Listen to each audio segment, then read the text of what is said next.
rendez-vous compte, déporté dans des wagons voyageurs, pas avoir souffert, pas avoir été piétiné. Même quand je suis passé à la Gestapo, j'ai eu de la chance.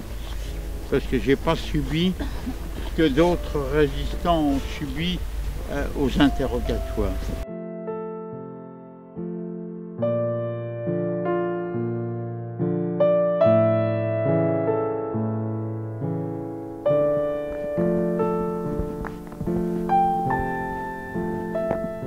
Et là, il y avait donc ce qu'on appelait le Scheissmeister, c'est-à-dire le chef des chiottes. Il était là avec une matraque, aussitôt qu'on était installé, il venait, il frappait et il criait « Schnell raus, schnell raus ». Alors, il fallait s'en culotter, sans papier, sans hygiène, et on partait.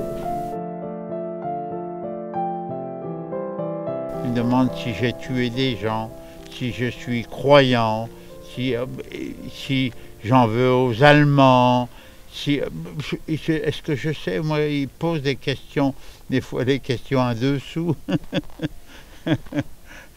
mais ils sont contents d'écouter, ils ne bronchent pas. En leur conseillant de ne pas retenir leur émotion et de pleurer s'il fallait pleurer, de ne pas la contenir ce jour-là, quoi. On en a beaucoup parlé, on a lu beaucoup de textes, on a lu des livres, ils ont vu divers documents. On a eu M. Gottlieb qui est venu en classe parler une matinée. Donc voilà, ils ont eu une première approche comme ça. Ce qui m'a touché, moi, c'était tous ces nazis là, qui ont tué des millions de gens. Et en plus, ils ont voulu effacer les preuves après pour dire « Ah non, moi j'ai rien fait » et tout ça. Ça n'a pas de nom en fait. Il faut vraiment y aller pour voir ce que c'est.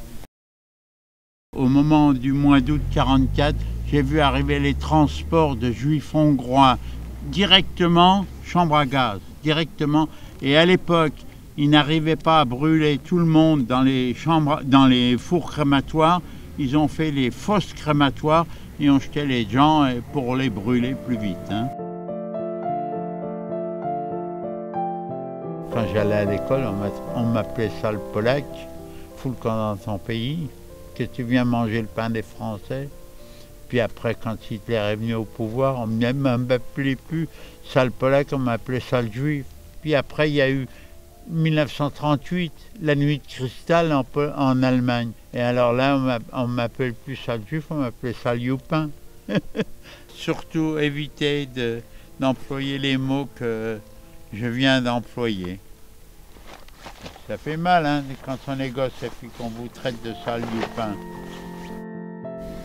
Je vais vous dire ce que je ressens. Une vengeance contre ces gens-là, parce que comme ça, au moins, on sait ce qui s'est passé réellement, puisque je suis un témoin de ce qui a vécu ce qui s'est passé.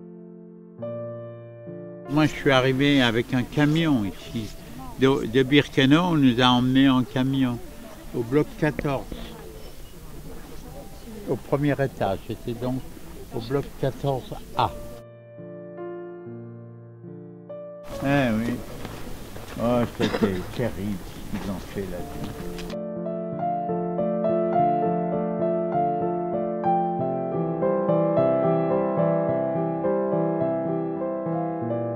C'était riche en émotions et du coup on imagine la scène quand ils étaient là. Du coup c'est comme si on se mettait un peu à leur place avec le froid qu'il fait. C'était émouvant parce qu'on se demande comment ça a pu exister, comment ils ont pu vivre tout ça. Après il y a des choses, tellement que c'était émouvant, il y a des choses que j'ai pas pu voir et voilà.